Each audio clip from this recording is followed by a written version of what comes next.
Hi, my name's Ian Stinson and welcome to family-friendly educational video for survival. Fun. Today we're going to learn about how to make a fire, how to hide your bag from bears. Did you zoom on my face? That's okay. And food prep. So you know your caloric intake for the day or you'll die. That's about it. Let's get to it.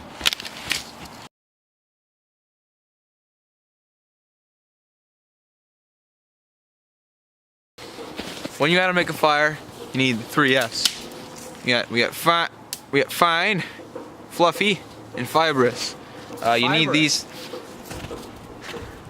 You need these to have a good fire or to get it started. And then you need sticks, and then you got to use dry sticks because wet sticks will do anything. That's wet. That's not wet. Okay, we want to use that for the fire, and you also want to make sure that the ground is, not going to light on fire, but it's not because it's, snow outside, so don't have to worry about that. So you just need a good foundation made of all your tinders, the 3 F's, your sticks, and that you should be good. Let's go find fibrous. Found it. Shut up. You're gonna want to grab some birch bark. This stuff right here, very flammable. So you have your 3 F's, fine, fibrous, and fluffy. We're gonna find fibrous, which birch bark, or this isn't birch, or is it? That is birch. It's birch. It's very flammable, so you gotta rip that off. This is really good for your foundation for your fire. You wanna make sure that the trees are dead when you do this, which I'm not. Our birch tree supposed to be white and not red and black? That's not even a birch tree. Yeah, it is. It is. So, yeah, just rip off the bark and that's what you'll start your fire with.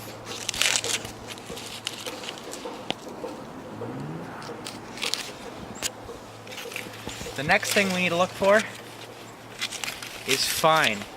We would normally grab dead pine needles, but as you can see, it is all covered in snow. So, these are the next best thing. They are dry and very flammable. And they're also dead. So, we have 2 of the 3 F's, fine and fibrous. We can't find fluffy because we just can't find any out in the bush.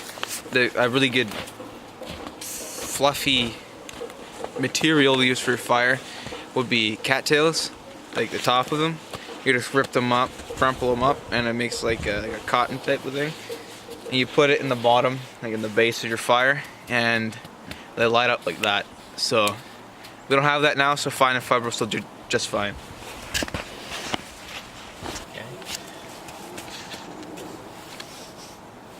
Okay. Well, I'm building a fireplace so the fire doesn't spread and keeps the wind out. I'm going to use my gloves because my hands are cold. And you can't let your hands get cold in a survival situation. So you just make kind of a flat area for the fire. Like so. This is kind of an oval, but it'll work too. As long as we can get a fire going to stay warm.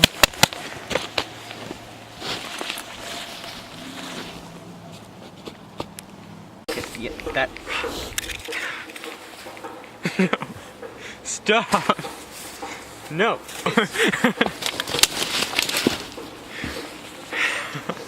Now that's not what you do.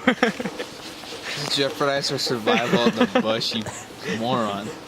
Well, I put the battery on the thing. Put the battery on the thing, lights it, and then put the wool in the snow to melt. No, I put it to put it out. Okay, you know what? I'm gonna keep them separate. No. Okay, so very fibrous materials for the bottom. You have your fine materials. We don't. You didn't grab them. What? Define the leaves. Yeah, they're right here. Okay. Okay, this will be fun.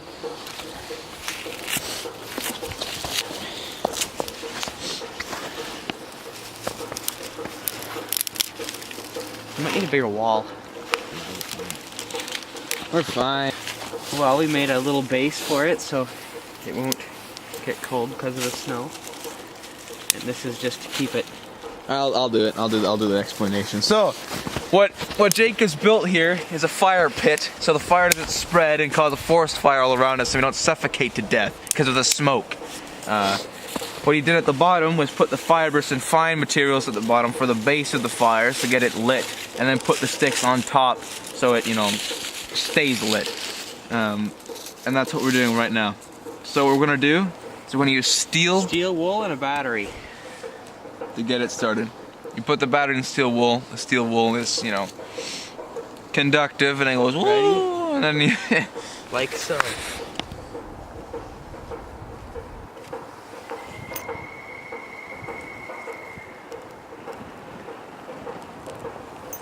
that worked beautifully. That did work beautifully.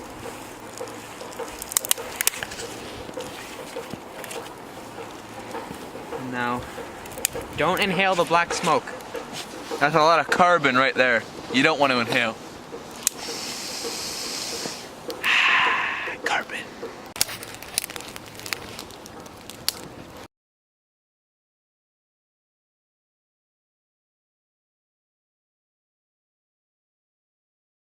Eating snow and what not to do and what to do. So you don't want to eat snow when you're in a survival situation because you want to stay as warm as possible. You'll freeze to death. Eating snow, what it does is when you eat it, it cools off your insides. So maybe your skin's warm, but your insides are cold, and then you get hypothermia and you die. But what you could do for water is you take the snow and you put it in a pot, and if you don't have a pot, you can use a hat like a damn, what's that hat called? What you could do is you can use a tilly hat, and you can put the snow into the tilly hat and just kind of hover it above the fire so it melts. It's not so the hat catches on fire, but just so the snow on the inside melts and you could drink it. Yeah. That's as you can see, the base of the fire has burnt out, so Jacob's finding as many sticks as possible to keep the fire going. When you start off a fire in the middle of the night to stay warm, you want to have enough sticks to keep it going, and so you're not actually wandering around. Get like 3 times more than what you think you need. So you have that.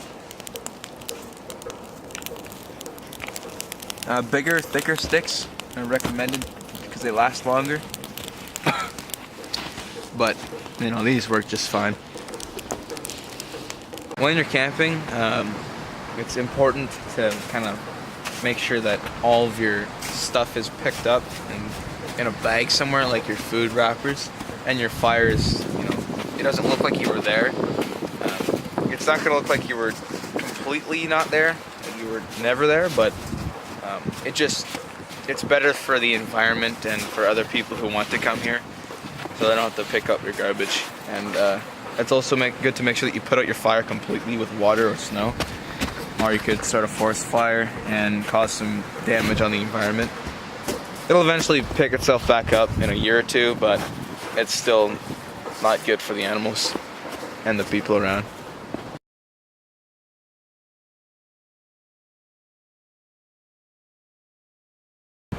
How to keep your bags away from bears. There's lots of food in my bag to survive, so we're gonna tie this end of the string or rope to this tree. And we are going to make sure it doesn't come loose and make sure it's steady, like so. See, pull it. Doesn't do anything. Okay, so now you need a tree that is about 6 feet high or higher, just in case. And then you're gonna take the rope and you're gonna just huck it. But not like that. You're gonna give it a better huck. You're gonna give it a huck like that. Like that, there you go. And then you're gonna pull the string. You're gonna have to make sure it doesn't get caught on any trees. I am very incompetent. There. We are gonna now pull the bag up.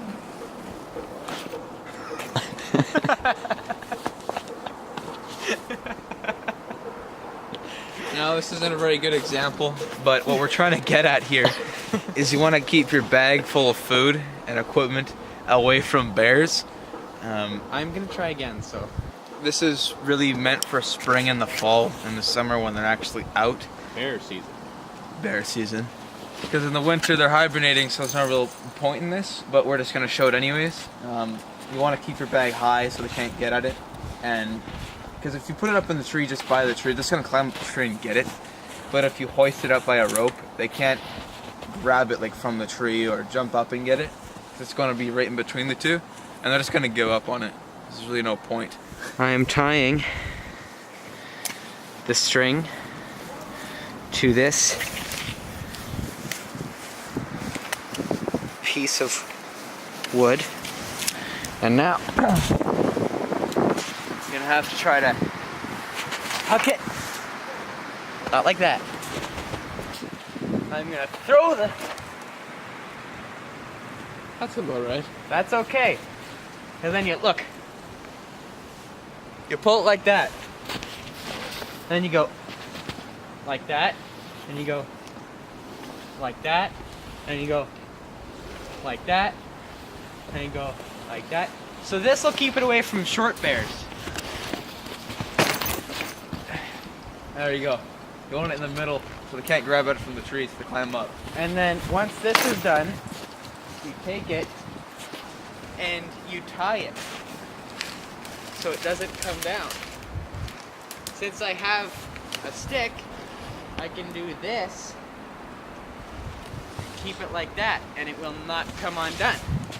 And Yeah, then bears, look, bears are smart, but they're not that smart. if I was a bear, look, I can't get it. Unless I stand up. And now I'm hungry. And I still can't get it. It's too high for me. And then if you pull the other side too, look, it's even higher. Wow, so much better. Picking up all the string that he just so left you don't off. leave the string, and you pocket it, and then when you're done, you pick up your bag full of food and you just Hoist plop it on. Genius.